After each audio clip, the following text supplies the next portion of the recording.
noite. Boa noite.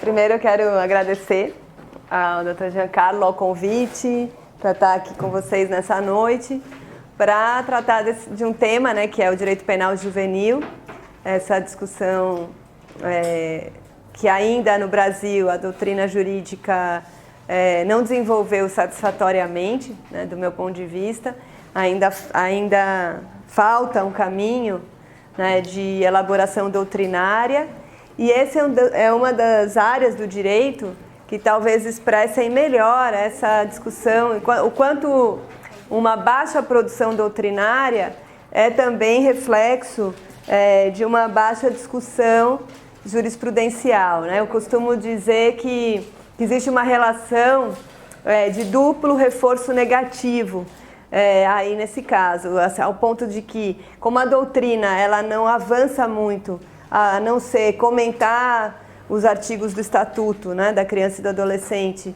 de uma forma muito ainda superficial, isso também acaba refletindo nas decisões judiciais e na fundamentação dessas decisões, que acabam também sendo superficiais na mesma medida, ou até mais grave do que isso, acabam se utilizando de argumentos que a gente poderia chamar de argumentos extrajurídicos, né, ou metajurídicos, que seriam juízos de valor do intérprete, né, do julgador, acerca daquela realidade que é o crime cometido por um menor de 18 anos. Então, assim, o meu planejamento aqui com vocês no primeiro lugar, fazer uma introdução ao que a gente chama, né, de direito penal juvenil hoje, ou de direito penal de adolescentes na doutrina brasileira. Essa foi até a minha tese de doutorado, né, que a editora Saraiva publicou nesse livro, só que o livro já está um pouquinho desatualizado de quando eu publiquei. Será que desligou? Não.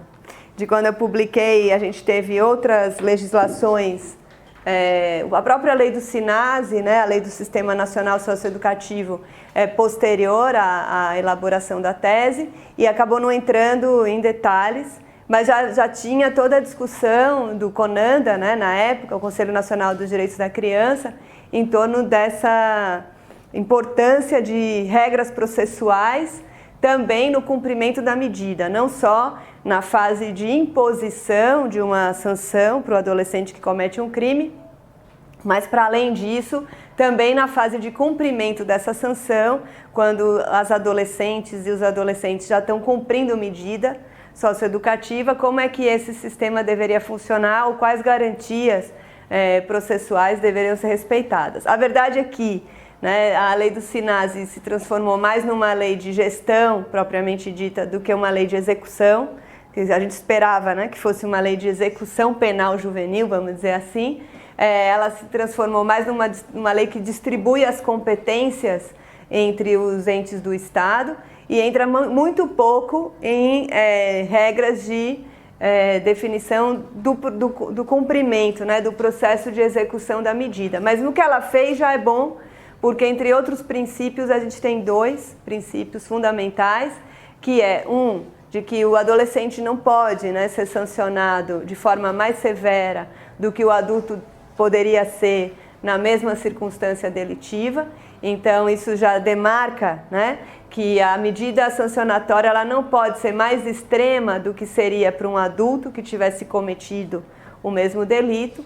E, por outro lado, isso está no artigo 35, né, da lei, e, por outro lado, uma outra dimensão que é a finalidade da medida socioeducativa, que deve ser uma finalidade de diminuição da vulnerabilidade desse adolescente ao próprio sistema. Então, isso também parte do reconhecimento de que, quando um adolescente chega na Justiça Especializada da Infância e Juventude pela prática de um ato infracional, ele já traz uma trajetória, na maioria das vezes, na esmagadora maioria das vezes, uma trajetória de vulnerabilidade social. Aí, como é que essa medida vai ser capaz, né, de responder ao ato e responder às necessidades pedagógicas desse adolescente de forma que ela não agrave ainda mais essa vulnerabilidade. E o que a gente assiste hoje, infelizmente ainda, né, é que o sistema socioeducativo ele continua agravando mais a vulnerabilidade dos adolescentes ao próprio sistema, vamos dizer assim, a um sistema de controle, né? Ao sistema de controle punitivo como um todo, seja ele como um adolescente, seja ele quando completar 18 anos. Então, eu vou iniciar um pouco por essa reflexão do que é o chamado direito penal juvenil ou direito penal de adolescentes, a partir de algumas considerações da doutrina, e não por uma questão acadêmica, né? Não por interesse meramente teórico. É claro que o interesse teórico ele não deixa de ser relevante, mas não é só por ele, né? É por implicações práticas importantes, porque quando a gente reconhece que a disciplina e a intervenção do Estado em torno de um crime cometido por um menor de 18 anos é uma intervenção de natureza penal, quando a gente reconhece essa natureza penal da intervenção do Estado e da medida consequentemente aplicada, isso faz com que os limites ao poder punitivo também sejam invocados na questão do adolescente. O que a gente vai ver também aqui é que historicamente não foi assim, né? E que a gente carrega até hoje uma visão menorista, por assim dizer, né? Uma visão tutelarista e uma visão correcionalista em torno dessa intervenção, achando que por ela ser correcional, por ela ter um caráter educativo, pedagógico, ela pode ser desmedida, ela não tem limites, né? Inclusive alguns juízes chegam a, né, isso não, acho que hoje em dia não mais, mas a sentenciar, né, principalmente no passado, dizendo, bom, se a gente está aplicando uma medida para o bem do adolescente, para a proteção do adolescente, essa intervenção não tem que sofrer nenhum tipo de limitação. Inclusive a presença do defensor ela é dispensável, não é? Porque o juiz, carregando aquela tradição, né, de ser o bom juiz, o bom pai de família, o juiz de menores que vai impor a medida, ele não precisa ser confrontado por uma defesa técnica qualificada. E na mesma visão, na mesma tradição da justiça da infância, vem o papel do Ministério Público, que é um ator que ocupa e desenvolve uma dupla função. Ao mesmo tempo que ele é o fiscal da lei, né? Ele está ali para zelar pelos interesses do adolescente e da sociedade, ele atua como acusador. Então, no mais das vezes, ele atua muito mais contra o adolescente e despreocupado com com as circunstâncias realmente que envolvem a vida daquele adolescente quais efeitos, principalmente, a intervenção punitiva pode acabar gerando, né, pode propiciar na vida daquela pessoa e da família como um todo. Bom, então, a primeira questão é compreender, né? A gente no Brasil resiste ainda a chamar de direito penal, né, de adolescentes essa matéria. E talvez, né, muito provavelmente, porque o direito penal de adolescentes ele está dentro de de um outro campo, né, que seria o próprio direito da criança, né, e do adolescente, que por sua vez, né, o direito da criança e do adolescente também está dentro de um outro campo, o ramo do direito, que seriam os direitos, ou a teoria, vamos chamar assim, os direitos fundamentais, que tiveram, a partir da Constituição, né, de 88, uma chamada constitucionalização. O que a Constituição fez? Né? A Constituição elevou alguns ramos do direito a sua proteção constitucional. A gente chama de subsistemas, né? Os chamados subsistemas protetivos de populações vulneráveis, que são reconhecidas dentro da própria Constituição de 88, que seria a criança e o adolescente, as mulheres, os idosos, né, as chamadas anteriormente minorias, que hoje a gente designa como populações vulneráveis ou com algum tipo de vulnerabilidade. Só que antes da Constituição, a gente tem uma história, né? Antes da Constituição de 88, o direito brasileiro já operava, né, e já manejava um sistema de justiça especializado, que era o anterior sistema do menor. Inclusive, toda essa nomenclatura, a própria expressão menor, ela advém da categoria jurídica, que depois foi tão popularizada que hoje qualquer pessoa, né, muitas vezes se refere a um adolescente como um menor. Né? Ainda a linguagem, essa linguagem um tanto, assim, que é uma linguagem de estigmatização, né, de rotulação social daquele sujeito, ela ainda está presente, a ponto da gente ver algumas notícias, né, menor assalta adolescente na porta da festa, né? Estou usando assim. Então, porque são dois sujeitos em faixa etária, na mesma faixa etária, e o que os diferencia? Né? O que os diferencia, na verdade, é a condição socioeconômica e a que é chamada de perfil social, as características de raça, etnia, né? E de classe social, que conformam essa ideia de menoridade.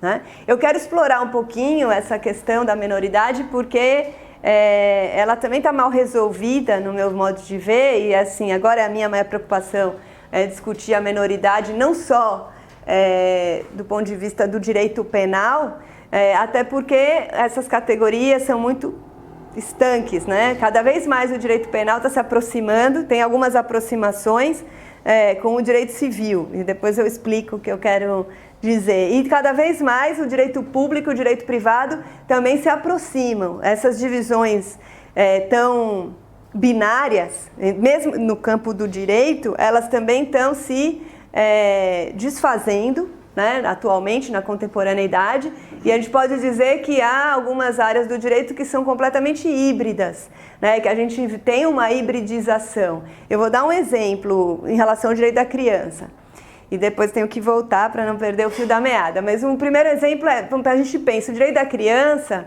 né, e eu vivi muito isso até do ponto de vista acadêmico, porque onde é que eu ia me inserir? Professora de direito privado ou direito público? Professora de direito civil ou de direito penal? Né?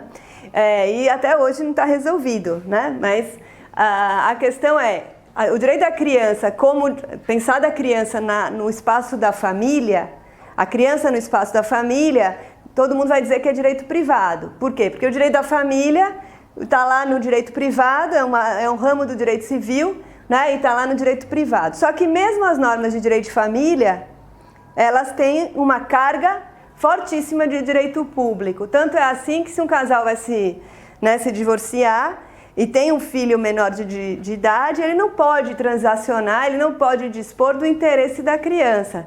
Mesmo que eles estejam totalmente de acordo, eles não podem ir no cartório e resolver o divórcio, vai ter que o Ministério Público atuar como um fiscal, porque tem uma criança menor de idade naquele processo.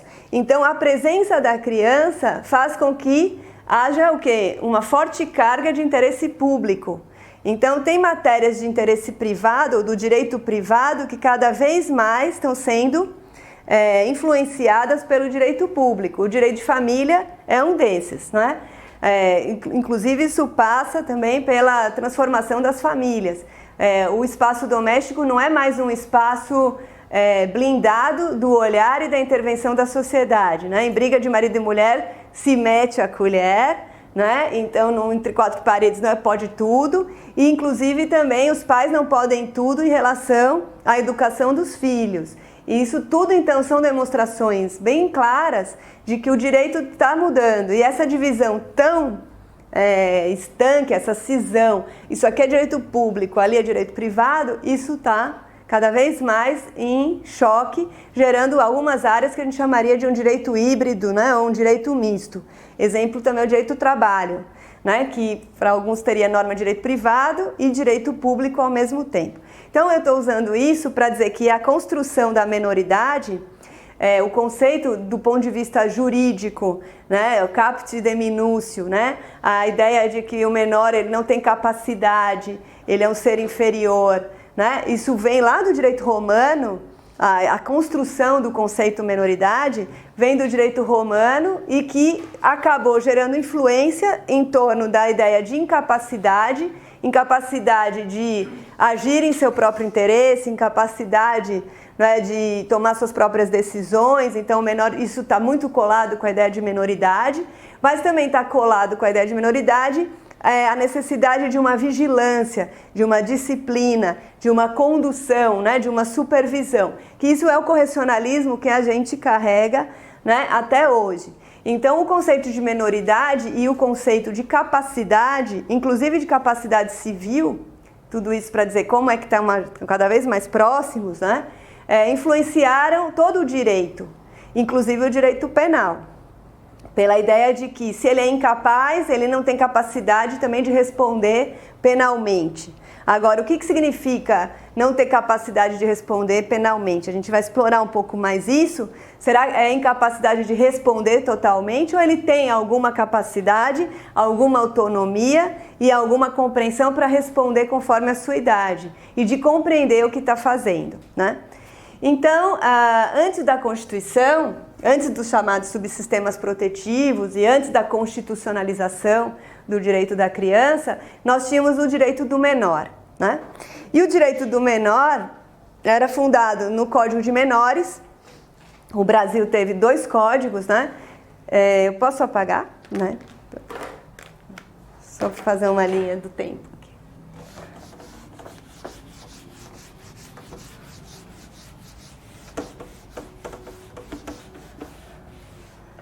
Sim, o primeiro... Aliás, vamos voltar primeiro aqui à etapa penal indiferenciada.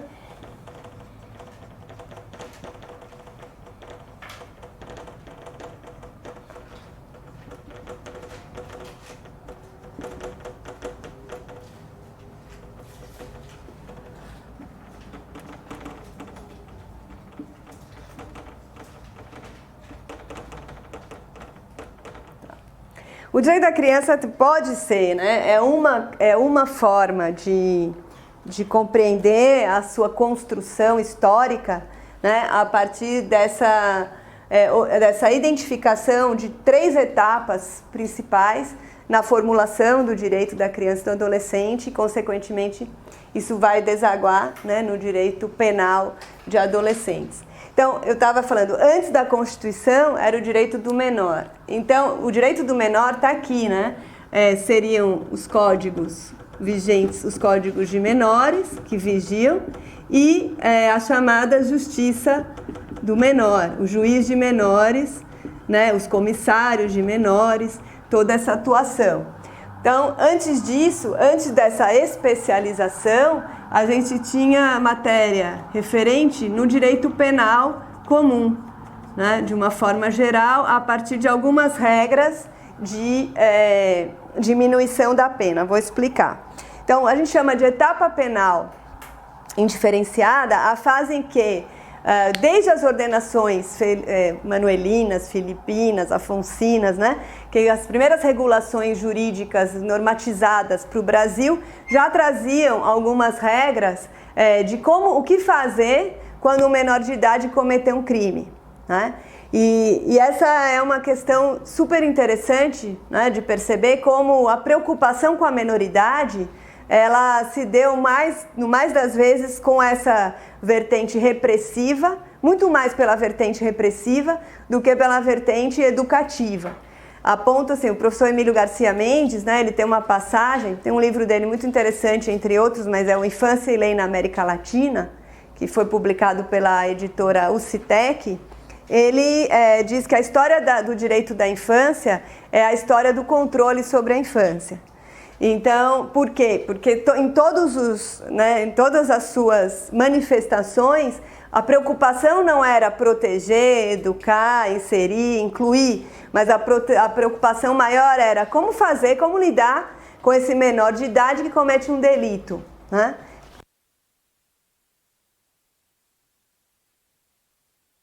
E aí, essa é uma questão que ele mesmo, o Emílio Garcia Mendes, ele recupera, ele demonstra isso a partir de uma ideia, né, de um relato histórico, de que como é que surgem os primeiros tribunais de menores, né, de onde vem essa preocupação em uma lei e uma justiça especializada. E aí ele conta a história de uma criança nos Estados Unidos, que os primeiros tribunais de menores surgem nos Estados Unidos.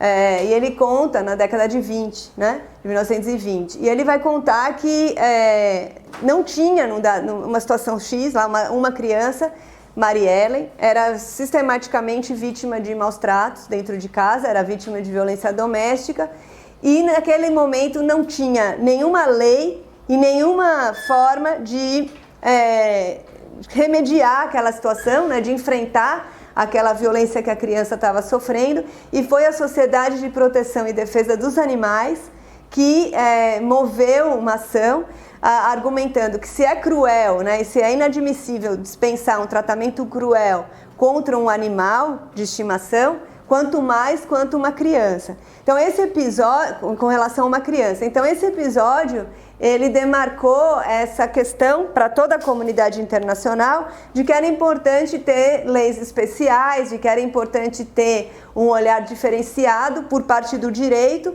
em relação à criança e ao adolescente. E a partir daí que se originam, né, os tribunais de menores, a justiça de menor e as legislações de menores. Mas antes disso, ou seja, na etapa penal indiferenciada, essa matéria estava dentro dos códigos penais ou das leis penais, de modo geral, de uma forma bem singela, que seria, se o menor cometeu o crime, que tinham faixas de idade, ele receberia algumas diminuições da pena também conforme a idade. Então, por que a gente chama essa fase de penal indiferenciada? Porque havia uma indiferenciação, tanto quanto ao diploma legal, que regulava a situação, era a mesma lei dos adultos que regulava essa situação, e também havia uma indiferenciação com relação ao local de cumprimento da pena. Então, a pena era a mesma, que se aplicava aos adultos, porém mitigada. E o local de execução da pena também era o mesmo local destinado aos adultos. Tem um livro interessante da historiadora Maridel Priori, que é a História da Infância no Brasil, e ela relata naquele livro, a partir de documentos históricos que ela pesquisou, no Rio de Janeiro, a instituição de privação de liberdade, né? O primeiro lá, presídio, que reunia, na verdade, custodiava, né, mulheres, homens, crianças e adolescentes, todo mundo misturado. Então havia uma promiscuidade no sentido da mistura, né? Havia uma indiferenciação total. Então a lei era a mesma, né? A pena era a mesma, porém com apenas uma mitigação, algum tipo de atenuação, e o local de execução da pena era o mesmo. Então a indiferenciação era em todos os sentidos, tanto em relação ao diploma legal, à norma, como em relação ao equipamento público, vamos dizer assim, destinado a custodiar os menores de 18 anos que tivessem cometido delitos. Então, esse episódio da Mariellen em Nova York, que deflagra essa discussão toda na comunidade internacional de que a criança não poderia e o adolescente ser tratado como adulto, precisava de uma lei especial, não poderia ser tratado como adulto e tinha então que ter um olhar especializado. Então essa fase nós chamamos de especialização do direito da criança, começa aí o movimento de especialização, porém com algum resultado negativo, vamos dizer assim, dessa especialização, porque junto com a especialização veio a ideia de uma autonomia do direito do menor. Então, primeiro que o direito não era chamado direito da criança, era o direito do menor, então carregando mesmo na linguagem, né, a menoridade, e dentro do conceito de menoridade o que sobressai é o que falta, né, é o que aquele sujeito não tem, ele não tem idade, ele não tem capacidade, ele não tem compreensão de se determinar, de compreender seus atos e autodeterminar-se conforme esse entendimento. Então, a categoria jurídica da menoridade é, sem dúvida nenhuma, uma categoria inferiorizante desses sujeitos, né? Que nega direitos, que nega uma condição realmente de pessoa em desenvolvimento, e é uma categoria, a menoridade, que contamina todo o direito, não só o direito civil, o direito penal também, a partir dessa ideia de que existe uma incapacidade, existe uma inferioridade, existe então um sujeito que ainda não é. E isso dificulta e muito a compreensão do que ele é, né? E aí, bom, os códigos de menores, eles sempre foram muito claros e taxativos em relação a definir qual era o público para o qual eles estavam normatizando, ou qual era o destinatário dessa norma. Tanto assim que tanto o primeiro código, no Brasil teve 2 códigos, né, de menores, 1927 e 1979. O primeiro, chamado Código Melo Matos, né, foi o código que foi inclusive um código que foi produzido a partir da experiência prática de um juiz de menores no Rio de Janeiro, o José Cândido Melo Matos, que atuava nos procedimentos que envolviam menores de idade e começou a sistematizar a sua própria atividade, vamos dizer assim, jurisdicional, né? E o código ficou conhecido como Código Melo Matos. Esse código não foi, assim, ele não trouxe, o código posterior de 1979, ele não trouxe grandes mudanças em relação à lógica, né, e o que nós chamamos de doutrina que embasou toda essa matéria. Por quê? Tanto um quanto o outro, no artigo 1º, ele já dizia: esse código dispõe sobre a tutela e a vigilância de crianças e adolescentes em situação irregular. Então, a própria lei, ela já dizia a quem ela estava dirigida e quais as suas finalidades principais: tutelar e vigiar. Então, a tutela, né, o Instituto da Tutela, que inclusive é o Instituto do Direito Civil, olha que interessante, porque, de novo, a gente vê uma intersecção entre as áreas que a doutrina insiste em negar, mas elas estão sempre aparecendo, essas intersecções. A ideia de tutela, você tutela quem não tem capacidade nenhuma, você tutela um sujeito incapaz. E isso, inclusive, faz sobressair a ideia de que faz negar, consequentemente, a ideia de que não existe capacidade nenhuma. E claro que existe uma capacidade conforme a idade, mas a ideia de tutela, ela arrasa com isso, ela nega, ela oculta, né, essa capacidade progressiva, vamos chamar assim, que depois é um outro conceito que eu vou desenvolver, essa capacidade progressiva que os adolescentes e as adolescentes têm, elas possuem. Né? Eles não são adultos, mas eles têm capacidade, eles têm opinião, eles têm compreensão do que são suas vidas, dos resultados, das consequências dos seus atos, etc. Né? Então, a tutela, por um lado, que é você, então, dirigir ao extremo, né? É você conduzir de forma praticamente total o indivíduo, tutelar é isso, e por outro lado é a vigilância, e que é algo também que vem, né? O que é a vigilância? É você estar sempre atento aos atos no sentido de prevenir, né, o desvio, no sentido de prevenir a infração. E a vigilância não é um instrumento de educação. A vigilância é um instrumento de repressão, na sua própria essência, na sua origem. Então, o Código de Menores, o Código de Menores, ele já falava isso. Essa lei dispõe sobre a tutela e a vigilância de crianças e adolescentes, e aí com um adendo, com um acréscimo muito importante, de crianças e adolescentes em situação irregular. Então, a própria lei dizia: eu existo para tutelar e vigiar, e eu existo para não todas as crianças e adolescentes, mas para crianças e adolescentes em situação irregular. Então, nós costumamos dizer, né, a doutrina que se condensou a partir de todas essas leituras, que os códigos de menores e o direito do menor, de um modo mais amplo, dividiu a infância e a adolescência em duas. Dividiu a infância e a adolescência em crianças e adolescentes e crianças e adolescentes em situação irregular. Então, é por isso também que nós dizemos que a doutrina que fundamentou e que embasou toda a operacionalidade do direito do menor e da justiça do menor foi a doutrina da situação irregular.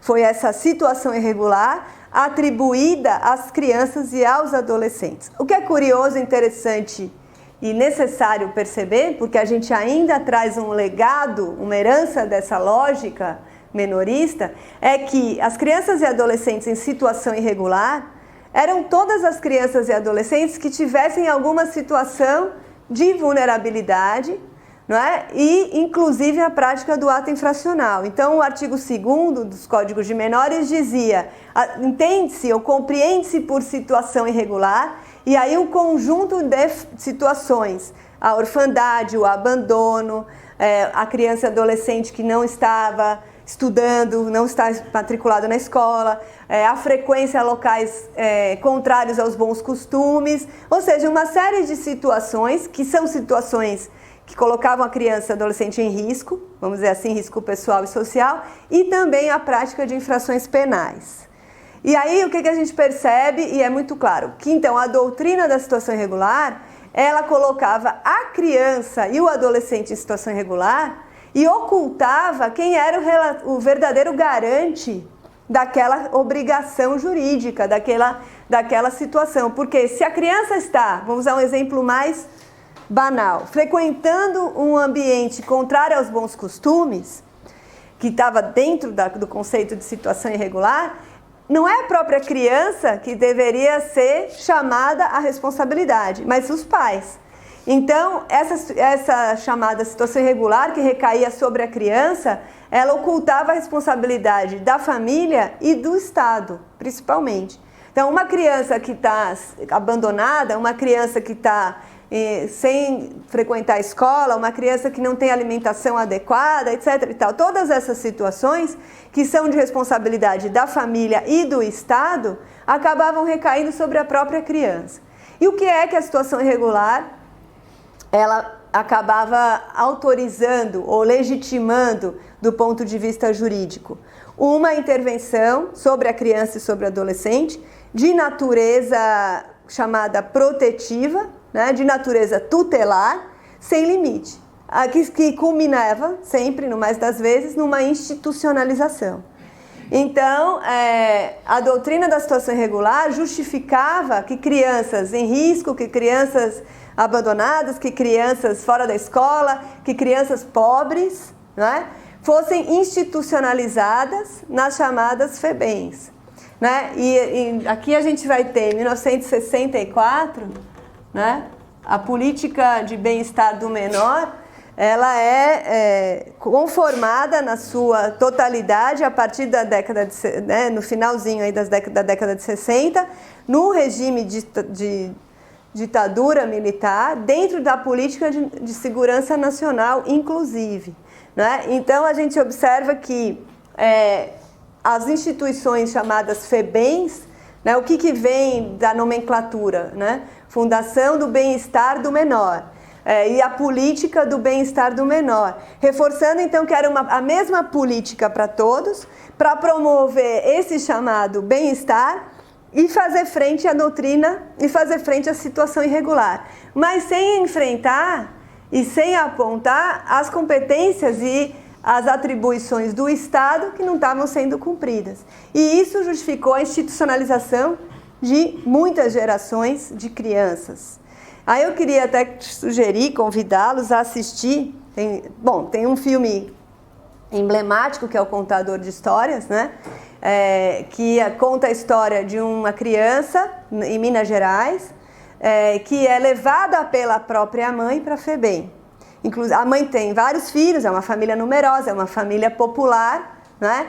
E ela assiste na televisão uma propaganda do governo militar. Ela assiste dizendo, olha, traga seu filho, nós vamos cuidar, ele vai receber alimentação, ele vai receber educação, ele vai ter acesso a uma política de bem-estar. A mãe, né, que aliás acontece muito com as famílias populares, né, se julga completamente impotente de oferecer aquilo, incapaz de prover aquelas condições que estão anunciadas na propaganda, né, porque é uma propaganda governamental, e ela leva o Roberto, que é o filho dela, para a FEBEM. E ele vai ser, então, abrigado, né? Aí os juízes de menores, utilizando a doutrina da situação irregular, a criança não está recebendo adequadamente alimentação, não está recebendo educação, ela está em situação irregular, ela vai receber uma medida de proteção, que é uma internação, um abrigamento dentro da FEBEM. E aí o filme conta toda a história de institucionalização do Roberto da Silva, né, que virou depois um contador de histórias, ele conta a própria história e tal. Eu não vou contar o filme, não dá spoiler, né? Alguém aqui assistiu? Tá. Mas eu vou contar o principal, que o Roberto vive uma institucionalização que era comum. Ele entra na FEBEM sem ter cometido nenhum crime, sem ter cometido nenhum ato infracional.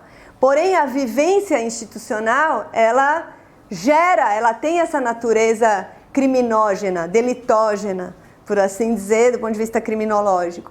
E ele começa a pratica crimes. Então, ele entra no sistema com uma criança, uma criança em situação irregular, porque não está recebendo educação, etc., e continua depois como um adolescente infrator, né? Só que aí ele conhece uma pesquisadora que decide, né, acompanhar o seu processo e ele supera isso por uma atitude, na verdade, porque ele tem uma interferência positiva de uma pessoa na sua trajetória. Não foi uma política pública, foi, né, e isso muda completamente a trajetória de vida dele e ele conta tudo isso no filme. Mas o interesse do filme é justamente mostrar que então as FEBEMs, como era aquela FEBEM de Minas Gerais, era uma instituição que valia para todos. Crianças e adolescentes em situação de risco e adolescentes autores de ato infracional também, né? Todos no mesmo pacote, né? E todos eles com argumentação jurídica fundada na situação irregular. Então, a situação irregular, dentro desse guarda-chuva, cabiam muitas coisas, né? Cabiam muitas situações que são completamente distintas, né? Uma coisa é uma criança abandonada, outra coisa é uma criança maltratada dentro de casa, outra coisa é uma criança fora da escola e outra é um adolescente que praticou um ato já delitivo, né? Mas tudo isso dentro do mesmo pacote. Então, é uma forma de ver, né, pelo recurso audiovisual, né, como é que essa história acontecia no Brasil.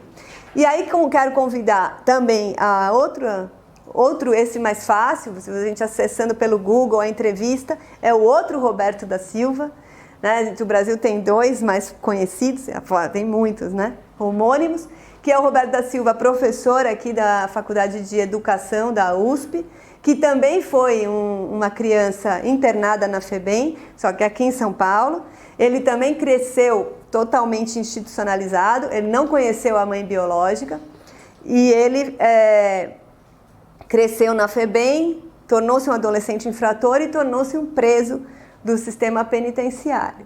E no sistema penitenciário ele conseguiu autodidata, né, que foi estudar e conseguiu, hoje é professor doutor na Faculdade de Educação da USP e tem um programa da USP, posso até depois mandar para o Giancarlo para passar o link para vocês, que ele é entrevistado e ele conta essa história. E a tese de doutorado dele é a sua própria história, que é a formação da identidade criminosa em crianças e adolescentes nessa faixa da história, nessa etapa da história, e ele vai contando como é que foi a sua vivência, como é que isso, então, produziu, né, uma identidade criminosa nele e em tantos outros, e ele foi um caso totalmente fora da curva, né, que pôde contar isso numa tese de doutorado, que foi publicada pela editora Cortez, e que chama A Formação da Identidade Criminosa de Crianças e Adolescentes, mas agora eu não lembro o final, e a entrevista dele. Materiais que ajudam a gente a perceber o que essa doutrina da situação irregular produziu, né, e como ela operou na institucionalização e na criminalização da pobreza em muitos anos, durante muitas décadas no Brasil, né? O que eu também queria chamar a atenção, que a própria, então, nomenclatura menoridade, como eu disse, ela nasce, então, do direito, né, o menor, é uma categoria jurídica, mas que se populariza e hoje todo mundo fala que, inclusive na linguagem mais popular, é o de menor, né? Não é nem o menor de idade, né? E essa categoria se conformou a partir de um trinômio, né? De 3 elementos principais: pobreza, a menoridade no sentido do déficit etário, né, propriamente, e a construção de um conceito que é a periculosidade. Então, esses 3 elementos conformaram uma ideia de menoridade. Então, quem é menor é aquele que tem menos de 18 anos, que é pobre e, portanto, perigoso, né? Esse é o menor. Então, a gente não se refere, né, em nossa casa, com nossos amigos, olha, eu preciso sair mais cedo porque eu vou buscar os menores da minha casa, né? Ou a crianças de classe média nunca são menores. Então, existe um recorte, existe uma questão de classe social. E atrelada a ela, essa ideia de periculosidade. Tem uma professora aqui da USP, a Maria Ângela Santarângelo, que fez em 1966, a tese doutoral dela, defendia isso. Um menor pobre, só que ela elabora um pouco mais, né? Um menor em situação de risco, um menor que vive na rua, um menor que está fora da escola, é um criminoso em potencial. Então, na verdade, se constrói ali, e essa ideia não foi superada. Até hoje, as autoridades, a polícia, né, as instituições do sistema de justiça ainda trabalham com essa lógica. Principalmente, e aí depois a gente pode explorar, se o adolescente chega perante o juiz, ainda que você não tenha uma prova da autoria e da materialidade, se ele chegou aqui, alguma coisa ele fez. E se ele chegou aqui e eu não pode ser que amanhã ele faça. Então sempre tem um prognóstico, um juízo de periculosidade que é atribuído ao sujeito. Ele pode não ter feito esse roubo, mas ele estava junto com os outros que fizeram. Então ele está envolvido no crime. E aí isso vai construindo e reforçando essa ideia e essa categoria social. E isso, mais importante de tudo, é que isso vai justificando políticas e intervenções jurídicas, né, sobre a vida dessas pessoas. Então, a etapa tutelar é marcada por essa lógica, por esse paradigma, né, da situação irregular, por uma ideia de menoridade que é conformada desses 3 elementos, e um outro dado importante é marcada também pela atuação do juiz como um pai de família, como um bom pai. O juiz é o que vai decidir o que vai ser melhor para esse menor. E como ele está agindo com bondade institucional, né? Como ele está agindo em nome do amor e da compaixão, como o próprio Emílio ironiza, o Emílio Garcia Mendes, ele não precisa de limites, o amor não tem limites. Então vai se construindo essa ideia de que não precisa ter um advogado, não tem que ter contraditório, né? Não tem que ter ampla defesa, não tem que ter devido processo, não tem que ter nem processo, porque o juiz vai resolver. Aí tem muitas passagens históricas, documentos históricos, autores. Uma influência muito grande é de um autor espanhol, correcionalista, que chama Dorado Monteiro, e ele escrevia sobre o correcionalismo dizendo, né, se o juiz está atuando em nome da proteção, ele não precisa ser confrontado, né? E ao bem não tem que ter limites, e até evoluía. O juiz é um médico das almas, o juiz ele aplica uma medida que é um remédio, enfim, toda essa construção que cria um juiz super poderoso, né, que é o juiz de menores, que vai decidir sozinho o melhor para o menor, né, a melhor medida a ser implementada. E isso vai então até 1990,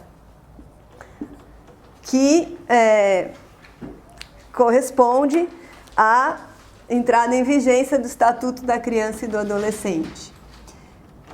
Mas é importante mencionar, né, que o ECA, ele vem num contexto antes disso. Então a gente tem em 1988 a Constituição, né? Em 1989 a ratificação da Convenção Internacional dos Direitos da Criança. Vou botar CDN, porque é a sigla em espanhol, né? Convenção dos Direitos del Niño. Então, a gente tem um momento histórico, né? A partir, na verdade, da transição democrática. Por isso é tão interessante também observar como os problemas da infância são os problemas da democracia, né? Na transição democrática, a partir de 1985, começa a haver no Brasil todo um movimento, né, inclusive na reunião de várias assinaturas, para que no texto da Constituinte, a campanha chamava-se Campanha Criança e Constituinte, para que o texto da Constituição, da nova Constituição, trouxesse o reconhecimento de princípios de proteção integral da criança e do adolescente, de prioridade absoluta, de reconhecimento da titularidade de direitos, algo que já vinha em debate na comunidade internacional. Então a gente tem um momento histórico de concomitância entre a promulgação da Constituição Federal de 88, a ratificação pelo Brasil da Convenção Internacional dos Direitos da Criança sem nenhuma reserva, ou seja, o Brasil ratificou integralmente o texto da Convenção, e em 1990 a sanção por Fernando Collor de Mello do Estatuto da Criança e do Adolescente, a Lei 8.069. Então, é um momento histórico convergente, e há um conjunto de diplomas legais aqui que também são convergentes, né? A gente chama do corpus iuris da proteção integral, porque aqui você tem a Constituição que eleva, né, a hierarquia constitucional algumas regras de proteção da criança. Depois o Brasil ratifica a Convenção e logo em seguida o ECA vem com a missão, vamos dizer assim, de alinhar, de harmonizar o direito doméstico com os compromissos assumidos internacionalmente. Porque não seria possível, né, que esse conjunto normativo convivesse com os códigos de menores e com a doutrina da situação irregular. Então, a partir daqui, há o que é a chamada revogação ou superação da doutrina da situação irregular pela doutrina da proteção integral. E aí, se a gente compara o primeiro artigo dos códigos de menores com o primeiro artigo do ECA, né, a diferença é abissal, porque você vai ter, enquanto um falava, essa lei, né, dispõe sobre a tutela e vigilância de crianças e adolescentes em situação irregular, ou seja, dividindo a infância e atribuindo à própria infância a situação irregular, o ECA diz, essa lei dispõe sobre a proteção integral de crianças e adolescentes. Então, primeiro, a gente tem a superação de um paradigma, não é mais situação irregular, agora é proteção integral, e segundo, não temos mais a chamada cisão ou divisão da infância e adolescência em duas, porque o ECA se destina a toda criança e a todo adolescente, independentemente de qualquer condição, circunstância ou característica. Inclusive o artigo 4º, salvo engano, é o 4º, que vai dizer, né, a criança goza de todos os direitos fundamentais de que goza a pessoa humana e sem nenhum tipo de discriminação de raça, etnia, religião, origem social, etc. e tal. Então, ou seja, não há nenhum critério de discriminação na lei, pelo contrário, é uma lei inclusiva de toda a infância e todo adolescente. É verdade, eu não quero deixar de citar, de enfrentar esse debate, que o Estatuto existe muito mais para as famílias populares do que para as elites. Porque dizer, toda criança tem direito à educação, toda criança tem direito à vaga na escola, toda criança tem direito a viver e crescer com sua família. São obviedades, né, para a classe média alta, e são desafios imensos das políticas públicas para atender a maioria das famílias brasileiras. Então, claro, eu pergunto isso muito para os meus alunos de graduação em Direito. Quem aqui já viu alguma coisa do ECA, né? Quem sabe alguma... Não. Eles cresceram sob a vigência do Estatuto, mas nunca precisaram do Estatuto, né? Então, isso já é um indicador, claro, que a lei, ela existe e ela é necessária, vamos dizer assim, para uma parte da população, porque a minoria, digamos, a classe média alta já tem tudo isso garantido, né? Mas essas garantias precisam ser afirmadas como obrigações do Estado e da família. Então, por isso que nós também chamamos essa etapa de garantista, né? Porque é uma etapa de reconhecimento de garantias. E garantias no sentido não só, aí eu vou usar um pouco do conceito de garantia de um autor italiano, que é o Luigi Ferraioli, que vocês já ouviram falar, né? Ele é um autor muito conhecido em direito penal, pela redação do livro Direito e Razão, né?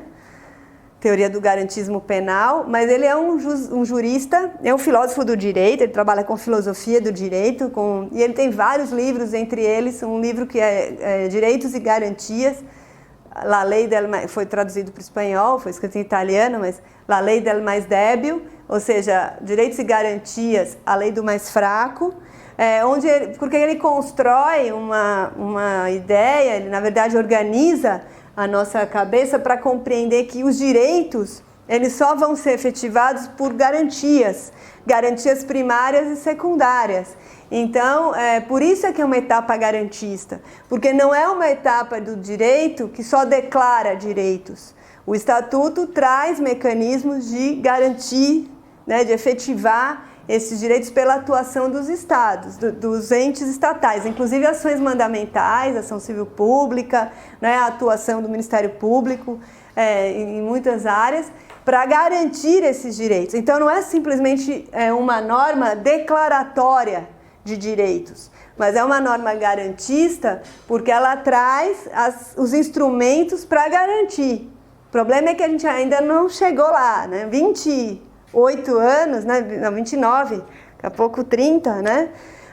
Do Estatuto, que ainda não alcançou efetivação, mas em algumas matérias, mas já mudou a vida de muitas crianças e muitos adolescentes, certamente. Fez a diferença, né? Por aquilo que está garantido na lei, né? Por aquilo que está previsto. Então, esse, digamos assim, é um pouco da linha do tempo para chegar no modelo que nós temos hoje, no modelo que nós chamamos de garantista, e que vai ser garantista tanto para a criança e para o adolescente, em relação às políticas sociais universais, as políticas básicas, como também em relação às políticas de proteção, como também às políticas socioeducativas. Então eu vou apagar essa trajetória aqui do tempo para pensar um pouco mais sobre esse momento atual, né?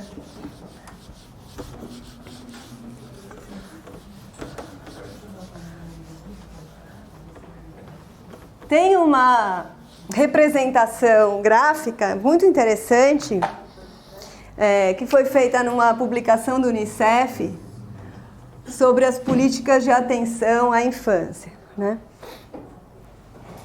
Que é um semáforo.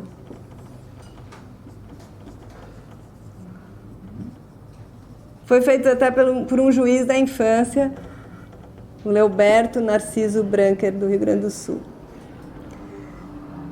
Ele diz assim, nessa publicação que chama O Direito a Aprender, uma publicação da década de 90, logo após a entrada em vigência do ECA, e é fundamental compreender como é que as políticas, então, de garantias de direitos estão organizadas no texto do Estatuto, no texto da Constituição também, né? E no texto, enfim, das legislações que vieram posteriormente. Inclusive, nas legislações mais recentes, né? O Marco da Primeira Infância, as leis também que se debruçam sobre situações da alienação parental, a Lei do Menino Bernardo, etc. Então, a gente tem, do ponto de vista das políticas universais, básicas, se destinam a toda criança e a todo adolescente. Então, por isso, elas correspondem ao sinal verde nessa representação gráfica. Porque toda criança e todo adolescente, independentemente da religião, da idade, da classe social, da etnia, tem direito à educação, à cultura, ao lazer, à habitação, alimentação, esporte, não é? Então, são as políticas universais, a todos devem ser garantidas essas políticas, né? Independentemente de qualquer critério ou qualquer recorte discriminatório. Já as políticas de proteção, as chamadas políticas protetivas, elas não são para toda criança e para todo adolescente. Elas já estão numa linha, né, de transição, por isso é o sinal amarelo. O que é o sinal amarelo? O sinal de alerta, né? Então, é uma situação de alerta para a família, para o Estado, para o poder público, em razão de uma situação de risco, de vulnerabilidade. Então, o que o Estatuto diz? As políticas protetivas devem ser aplicadas, são as políticas do artigo 101, são as medidas, né? Sempre que houver lesão ou ameaça de lesão a direitos de crianças e adolescentes. Inclusive também no artigo 98, que define, né, a utilização das medidas de proteção. Então, as medidas de proteção não são para todos, certo? As medidas de proteção são para aqueles que precisam de proteção. São para aqueles que têm já uma situação de vulnerabilidade mais agravada, né? Uma situação agravada, uma situação de necessidade, uma situação de risco. O ECA fala em situação, o ECA usa, o Estatuto da Criança e do Adolescente, usa a expressão situação de risco pessoal ou social, né? Mais modernamente, mais contemporaneamente, a gente usa situação de vulnerabilidade, porque acredita que é uma forma mais adequada de lidar. Porque o risco é o risco do quê? Né? É risco de cometer um delito? Aí, de novo, né, é a lógica preocupada com o crime e não com o desenvolvimento integral e não com, né, o desenvolvimento das potencialidades daquela criança. Então, se uma criança, por exemplo, tem um adolescente, tem uma defasagem escolar de 5 anos, ou seja, a situação dele de escolaridade, né, é defasada em 5 anos em relação à idade série dele, isso é uma situação de vulnerabilidade e não de risco, né? É mais adequado, né? Porque seria o risco do quê? Então, a gente começou a problematizar, muito embora o Estatuto ainda use essa expressão, o risco pessoal e social.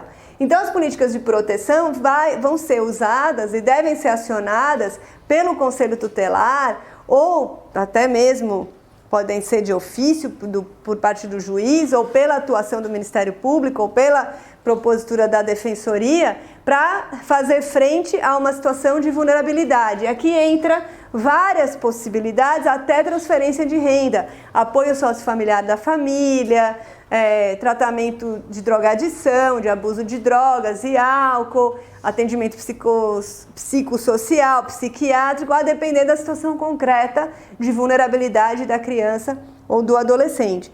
O interessante é que, primeiro, a família deve ser apoiada. Diferentemente do modelo anterior, do menorismo, o que acontecia? As crianças, elas eram consideradas em situação irregular e muitas vezes elas eram retiradas da família. Eu falo eram, mas tem muitas situações ainda no presente. né? Mas elas eram retiradas da família para serem atendidas numa política de proteção institucionalizadora. E a família perdia o poder familiar daquela criança em razão de uma negligência. A negligência era, a expressão negligência, a família está sendo negligente em relação à criança, é a pobreza travestida de negligência. Então, que fazia com que a família perdesse o convívio dos filhos, os filhos perdessem o convívio da família, uma política altamente segregatória, sem delito, não teve delito nenhum. Teve o quê? Pobreza, né? Até aí. E que continua acontecendo hoje, porque as lógicas ainda são essas.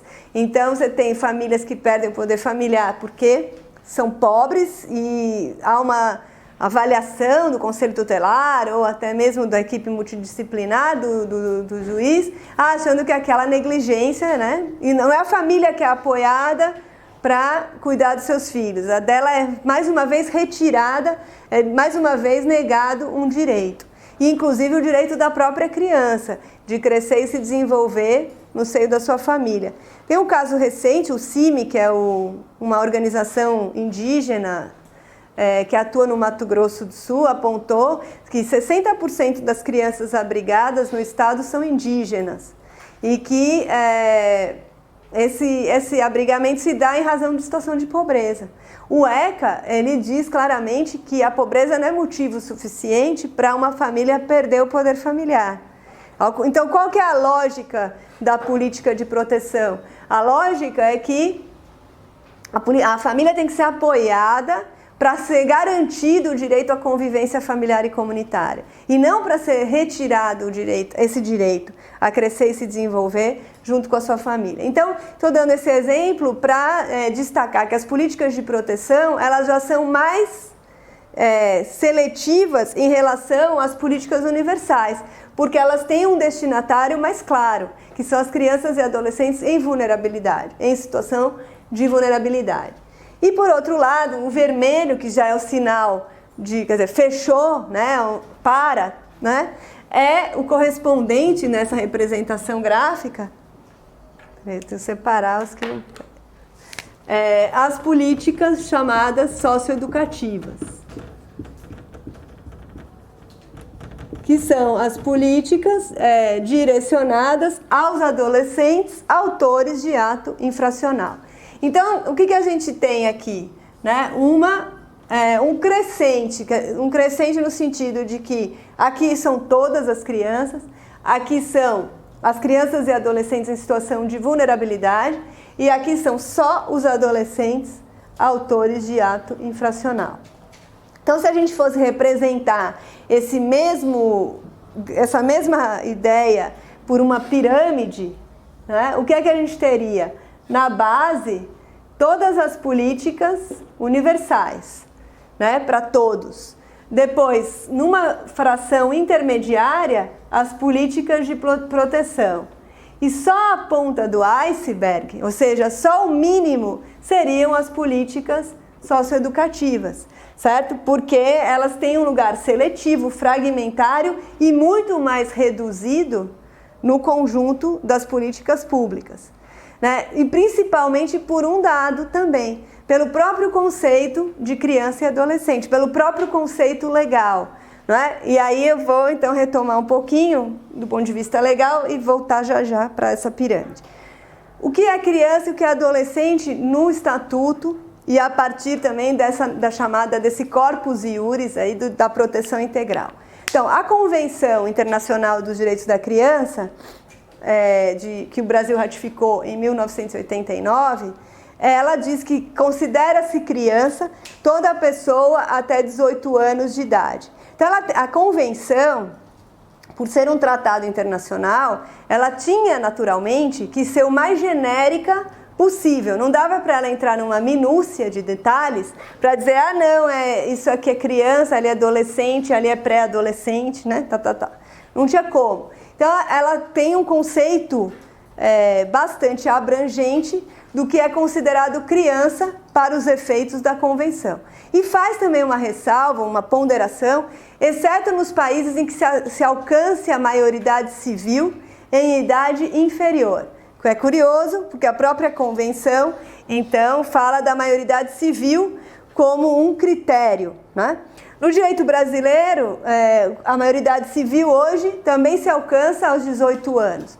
Né? A partir do Código de 2002, o Código Civil, houve um reconhecimento de que alcança-se a maioridade civil, não mais com 21, como era no Código de 1916, e agora com 18 anos, equiparando, portanto, maioridade civil e maioridade penal no direito brasileiro, que é um outro fenômeno interessante de ser pensado, refletido, mas eu não vou me deter aqui sobre isso.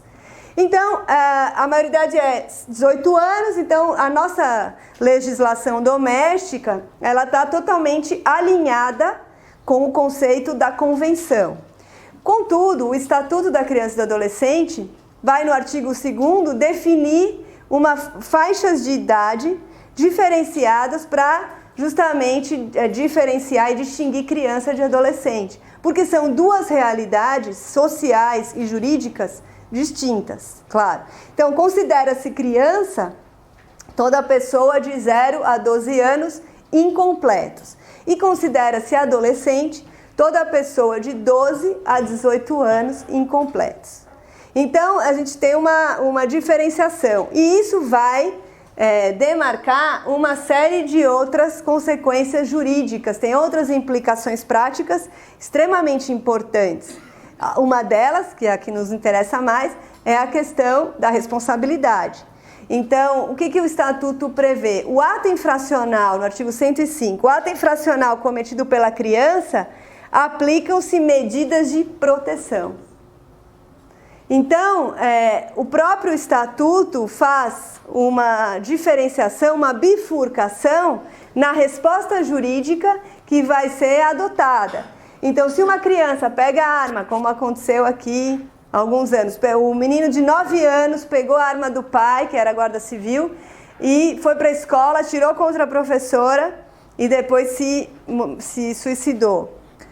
Nesse caso, se porventura o menino sobrevivesse, ele praticou, né, um crime contra a professora. Né? É uma tentativa de homicídio, né, ou uma lesão corporal grave, vamos dizer, mas ele atirou, deflagrou um tiro contra a professora. Essa ação está incriminada no direito brasileiro e está incriminada para o adolescente também. Só que no caso da criança, o Estatuto diz, ao ato infracional cometido pela criança, aplicam-se as medidas de proteção.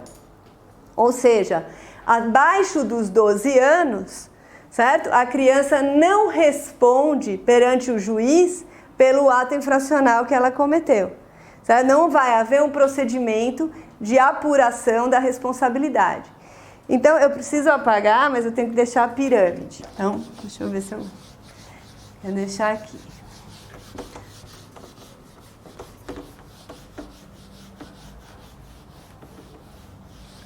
Deixa aqui no cantinho para depois a gente pensar uma coisa aqui. Então, o que a gente tem? Criança de 0 a 12 anos incompletos. Adolescente de 12 a 18 anos incompletos. E o conceito de ato infracional. Considera-se ato infracional toda conduta descrita como crime ou contravenção.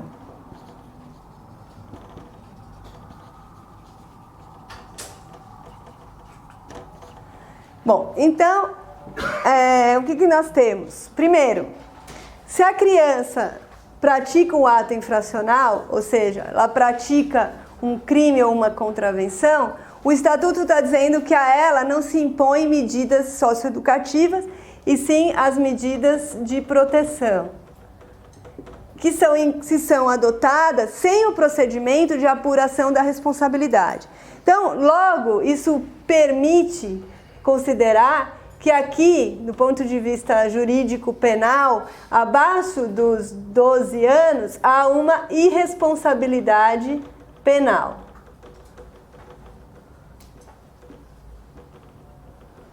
certo?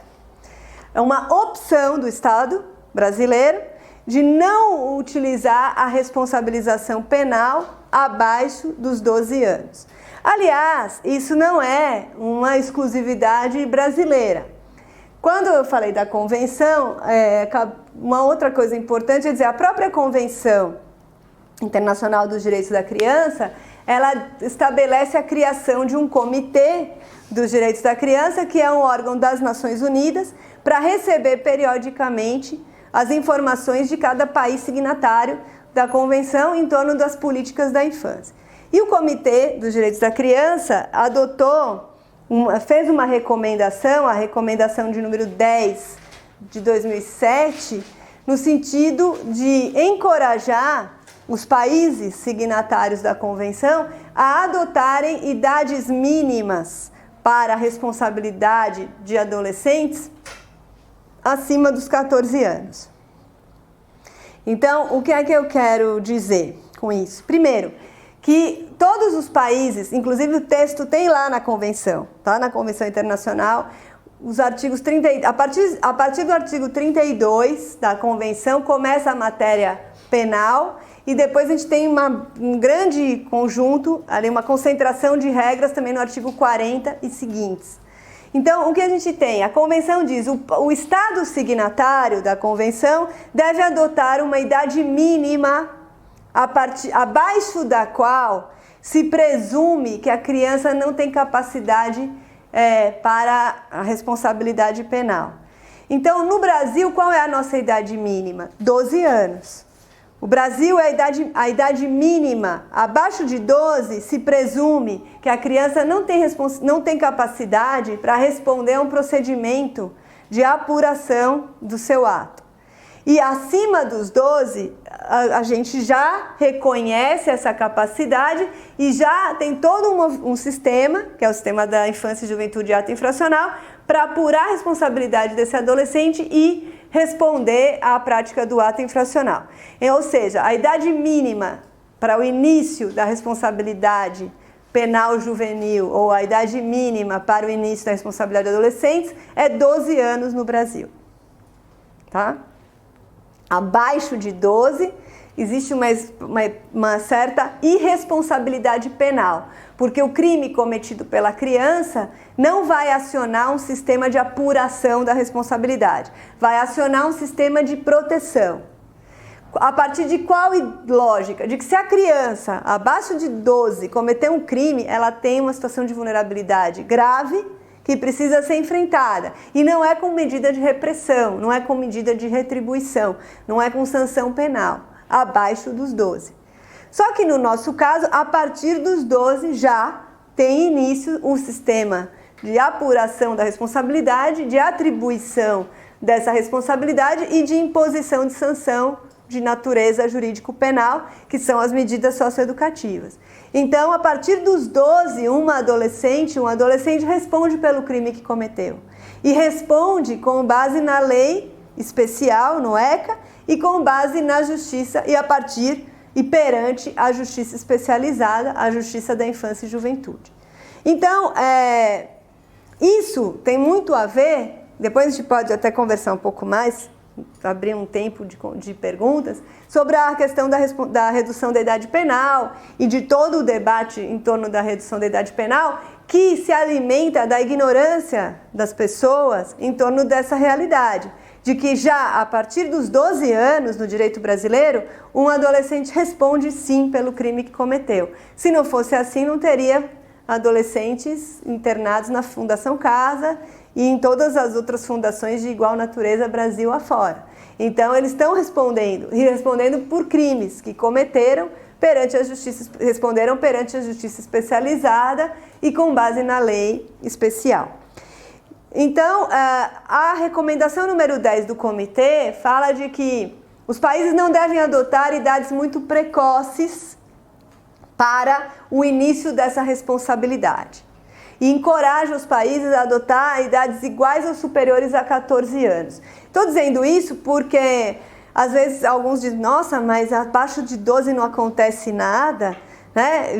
Tem toda uma preocupação, às vezes, de ter uma resposta punitiva, né, abaixo dos 12, mas quando a tendência internacional é o contrário, é de evitar ao máximo a resposta punitiva, pelas razões que até a gente já falou, de que elas muitas vezes são mais maléficas do que benéficas, são mais criminógenas do que preventivas, né? Enfim, a institucionalização em si é mais deletéria do que a vida na comunidade, do que a vida em família, etc. Bom, e aí o Brasil então teria de 12 a 18 essa responsabilidade penal especial. Por quê? Por que eu estou chamando de especial? Porque a própria Constituição, o artigo 228 da Constituição Federal, diz: os menores de 18 anos são inimputáveis e respondem com base na lei especial. Essa regra constitucional, que aliás é o objeto atacado nas PECs, né, nas propostas de emenda constitucional que querem reduzir a idade penal, essa regra constitucional, ela repete, ela ecoa o que o artigo 26 do Código Penal também prevê. Os menores de 18 anos são inimputáveis e respondem com base na lei especial. E o ECA também repete essa mesma fórmula e diz: os menores de 18 anos são inimputáveis e respondem com base nessa lei. Então a gente tem um conceito aqui, que é um conceito duro da dogmática penal, que é a inimputabilidade, né? E essa ideia, o conceito de inimputabilidade, ele está então umbilicalmente relacionado com a ideia de menoridade também, certo? Só que esse conceito de inimputabilidade, e eu vou desenvolver um pouco mais, na verdade esse é o coração da minha tese, né? Esse conceito deveria ser revisto, porque os adolescentes não são inimputáveis, eles são imputados com base na lei especial.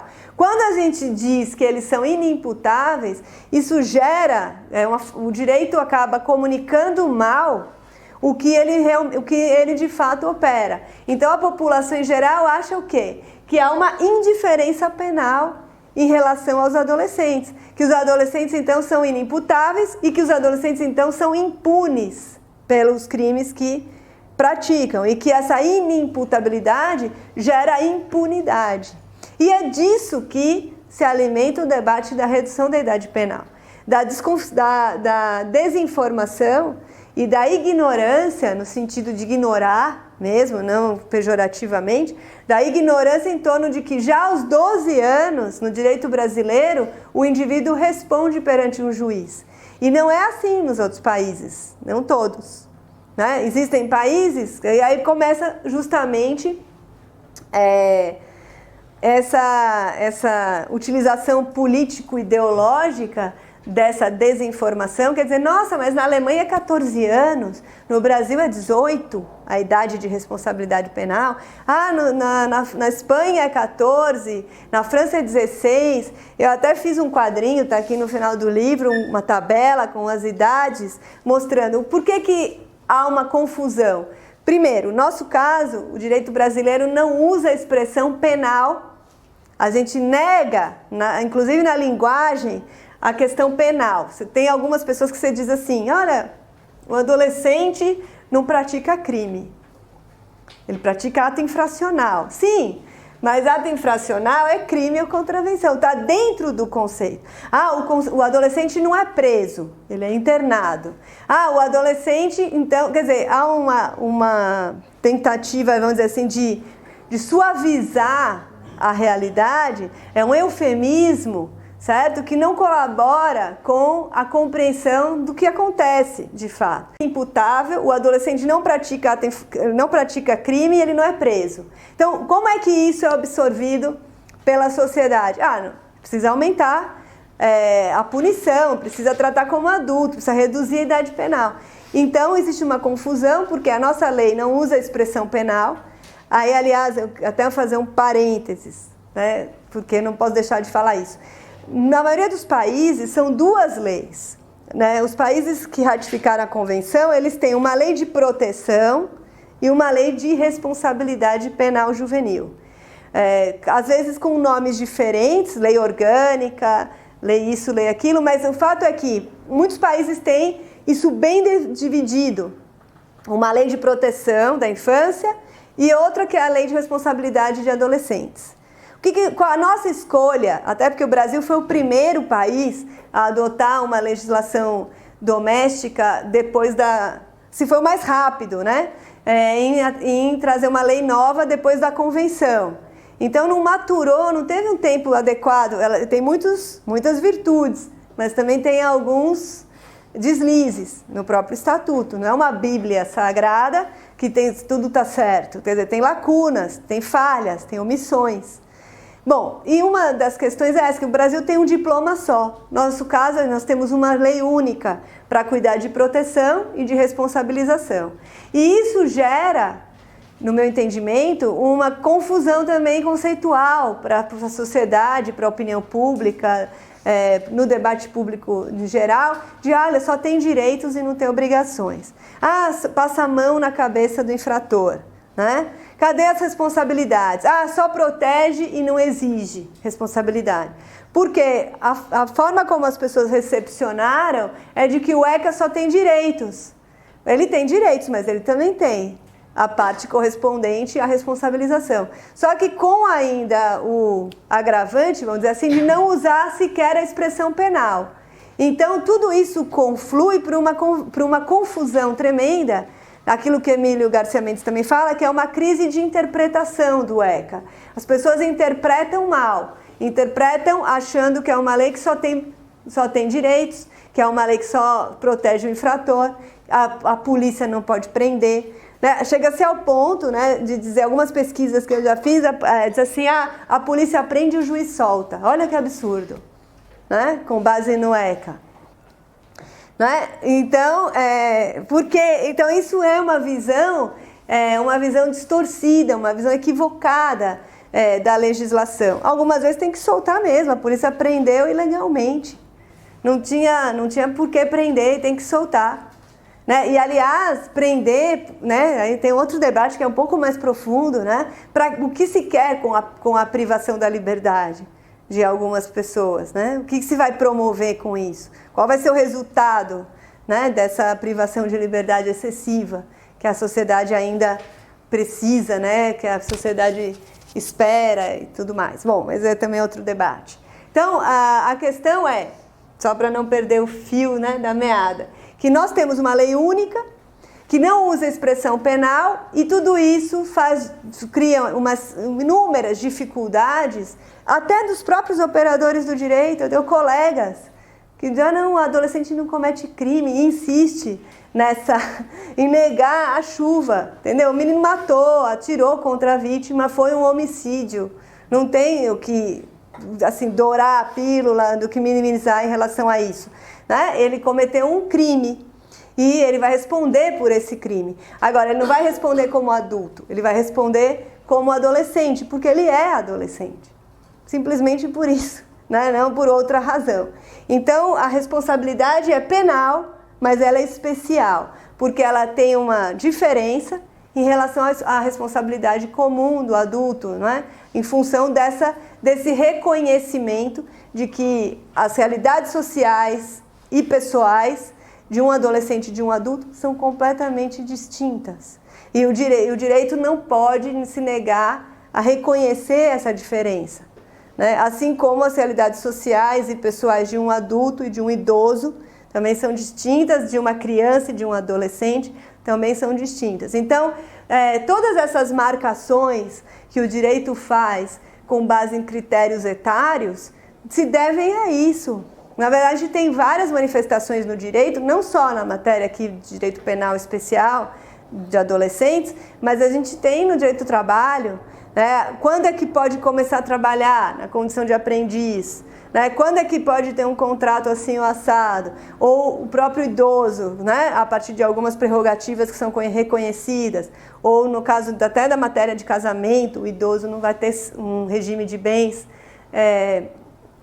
que não seja o da separação total. Ou seja, a gente tem várias marcações no direito fundadas no critério etário, que é um critério objetivo, absoluto e que é o mais seguro juridicamente.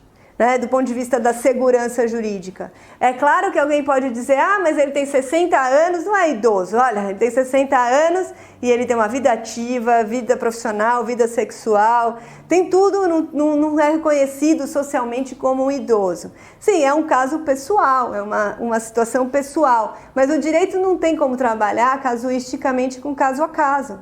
Então ele tem que adotar um marco legal, um critério objetivo a partir do qual ele vai operar, que é o caso da idade, digamos assim, da inimputabilidade ou da idade mínima. Eu prefiro cada vez mais trabalhar com esse conceito, que é o conceito que internacionalmente tem sido mais discutido, é a idade mínima para o início da responsabilidade penal juvenil. 12 anos no caso brasileiro, 14 no caso da Alemanha, 15 ou 16 no caso da França, e aí, por como a gente não usa expressão penal, os oportunistas de plantão vão dizer, olha, no Brasil é 18 anos e na Espanha é 14. Não, no Brasil é 12 e na Espanha é 14. Certo? Então, está comparando uma coisa que é a idade máxima e outra que é a idade mínima. Está fazendo uma comparação com duas coisas totalmente diferentes. Então, nós precisamos, cada vez mais no campo jurídico, aprofundar e difundir o conceito de idade mínima, que é o conceito trabalhado internacionalmente, inclusive nas recomendações mais recentes do comitê, né, e dos órgãos especializados. Bom, deixei a pirâmide lá, por quê? O que acontece hoje no Brasil? Hoje a gente tem uma inversão disso. Aquilo que devia ser residual, complementário, né, fragmentário, aquilo que a gente chama de intervenção mínima na vida dos adolescentes, passa a ser o máximo. Normalmente pelo quê? Pela fragilidade das políticas universais e das políticas de proteção. Então, quanto mais frágeis, ou fracas, ou ineficientes, né, ou inacessíveis as políticas universais e as políticas de proteção, mais inflacionado vai ser o sistema socioeducativo, né? Mais acionado ele vai ser. E muitas vezes, inclusive por necessidades de proteção. Então, a gente encontra decisões que fundamentam, né, a internação do adolescente, não no que ele fez, mas no que ele é. Ou seja, no que ele precisa. Ele não está estudando, a mãe está presa e ele está usando drogas. Bom, isso tem a ver com, são circunstâncias pessoais. Tudo bem, devem ser analisadas, mas não são elas que devem determinar a adoção de uma medida de privação de liberdade, para ele se proteger dele mesmo, né? Esse tipo de argumento, né? Ou para ele ser educado, para ele ser tratado, para ele ser curado. Lá em Aracaju, algumas decisões recentes falam no efeito curativo, não sei se aqui também aparece, né, da medida de internação. Curativo, ou seja, a ideia do tratamento, do correcionalismo e da segregação. Então, e com base não no que ele fez, mas sim com base no que ele é, né, em quem é o adolescente. E isso é um direito penal do autor, né? É um direito penal que foca nas características do autor e não é um direito penal da ação, não é um direito penal do ato, né? Portanto, é um direito penal da periculosidade, né? Que faz juízos de periculosidade sobre o sujeito. E aí, sobre isso, não tem medida. Pode chegar ao extremo, que é a medida de segurança, não tem duração. Enquanto não cessa a periculosidade. Né? Então, é disso que, né, é sobre isso que a gente precisa debater e desconstruir, inclusive, né? Então, quanto mais frágil as outras políticas, mais inflacionadas as políticas socioeducativas, e elas acabam sendo chamadas a resolver questões que não são não são da sua primeira essência. Agora, o que o Estatuto faz? Ele propõe que as medidas socioeducativas sejam sim cumuladas com medidas de proteção, certo? Justamente porque é um sistema integrado, né? Não é uma coisa estanque, né? Compartimentalizado. Agora, o problema é que muitas vezes as medidas de proteção ou deixam para ser aplicadas depois, e o estrago já foi muito maior, porque o adolescente já foi internado, já foi reconhecido na comunidade como infrator, já parou de estudar, já não conviveu com a família, quando ele sai vivo, né, das unidades. Porque, enfim, agora, mais recentemente, é moda no Nordeste, tem os adolescentes serem mortos lá dentro da unidade. O contingente de mortes no sistema socioeducativo está crescendo, né? Quando eles estão custodiados pelo Estado, né? Aqui também no estado de São Paulo já tivemos esses episódios de morte dentro do sistema, agora não mais. Agora o sistema está pacificado, né? Dizem. Não se sabe direito, está tão opaco, né? Que a gente não tem muita ideia do que acontece dentro das unidades, né? Enfim. Bom, então, voltar um pouquinho para o conceito, só para elaborar e também até explorar um pouquinho mais essa questão da responsabilidade e da inimputabilidade, é que, então, no direito brasileiro, a gente poderia falar que a gente tem três modelos de responsabilidade. O adulto aqui, né, o sujeito adulto, ele está acima dos 18, né? Acima dos 18 anos, vai ter uma responsabilidade. Só que esse adulto de 18 a 21, ele tem uma atenuação. Então, é reconhecida, né, a diminuição, ou digamos, a atenuação da pena em razão deles, por a questão da idade, né? Ele é um jovem adulto. Então, a gente fala que aqui é uma responsabilidade penal comum atenuada, né, em relação à idade. Em alguns países, essa faixa etária é chamada de jovens adultos, de um direito penal de jovens adultos, como é o caso da Alemanha, que é uma inspiração para muitos de nós, né? E que, no caso da Alemanha, qual é a discussão? Mesmo o indivíduo tendo atingido 18 anos, pelo fato dele estar nessa faixa, que é uma faixa intermediária, fronteiriça, né, em relação à adultez, né? Até porque, quer dizer, hoje, cada vez mais tarde as pessoas se tornam adultas, né? Eles têm 45 ainda agindo como adolescente, né? Então, é o fato de acionar, embora ele seja adulto, ele pode ser julgado, processado pela justiça especializada dos menores de idade, tá? E inclusive cumprir uma medida com base na lei especial, certo? Então seria, no nosso caso, não atenuar, porque aqui no nosso caso é o Código Penal, né, que regula a pena, sofrer uma diminuição em função da idade. Nesse modelo dos jovens e adultos alemão, não, em função da idade ele responde já com base na lei especial e vai ser, inclusive, sancionado com uma das sanções chamadas sanções juvenis, né, com uma das sanções juvenis que a lei prevê. E isso, então, cria um sistema de jovens adultos. As unidades devem ser separadas, os locais de cumprimento das medidas, das sanções juvenis, devem ser separadas em razão da idade. O Estatuto também prevê, né, a separação dos adolescentes no cumprimento das medidas, conforme a idade, compleição física e tal, mas nem todos os sistemas conseguem separar. E, portanto, a ideia de redução da idade penal, ela é o extremo oposto disso. Ao invés de querer ampliar a incidência da justiça especializada, as propostas de emenda constitucional para reduzir a idade penal querem ampliar a incidência do Código Penal. Veja como é o extremo oposto do que a gente tem, né, em muitos países. Em função dessa ideia de inimputabilidade, dessa utilização ideológica em torno da inimputabilidade. E por isso é que eu defendo, para quem tiver interesse depois ler o livro, né, que eu defendo uma imputabilidade sui generis dos adolescentes, que é justamente, eles não são inimputáveis, a eles é imputado, porque o conceito de imputação no direito penal é o quê? É a atribuição. A atribuição de responsabilidade, que é onde você reconhece um nexo causal entre o ato, né, e o resultado. O agir do adolescente, ele agiu, ele atirou contra a vítima. Então ele vai ser imputado por aquela ação. Aí aquilo, ele responde pelo ato infracional equivalente ao crime de homicídio.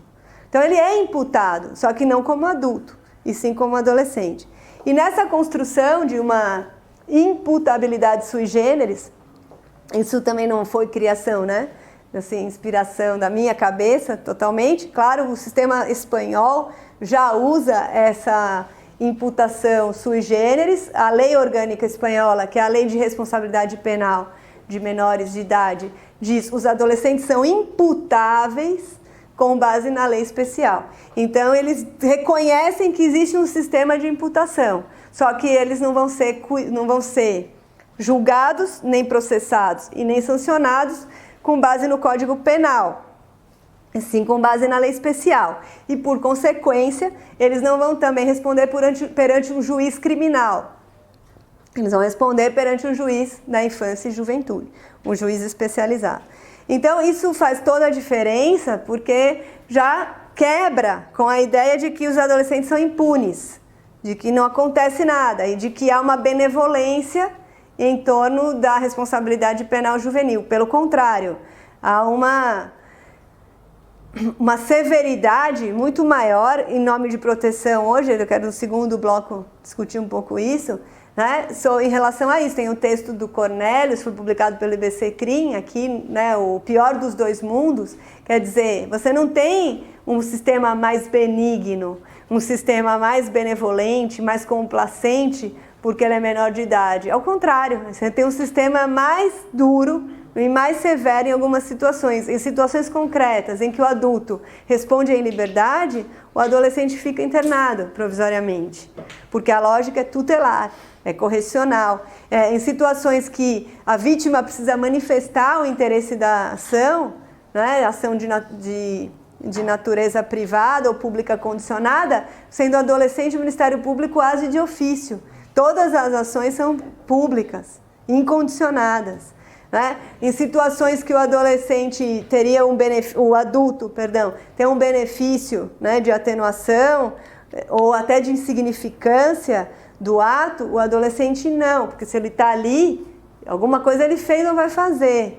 Então, a lógica é sempre da punição, da repressão, da institucionalização. Enfim, o sistema acaba sendo mais severo do que benéfico em relação ao adolescente, apesar dessa ideia de que eles são impunes, né? Apesar dessa ideia de que a justiça é muito complacente, e é o contrário, né?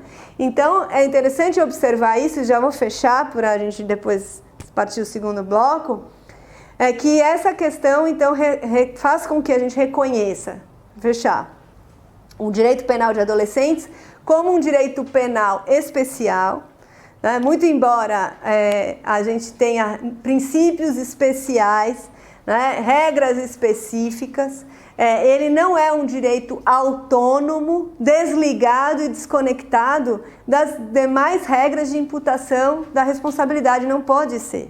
Então é um direito que está dentro do direito penal, né? O Klaus Roxin, ele, no Tratado de Direito Penal, ele diz claramente que o direito penal juvenil é um direito penal especial.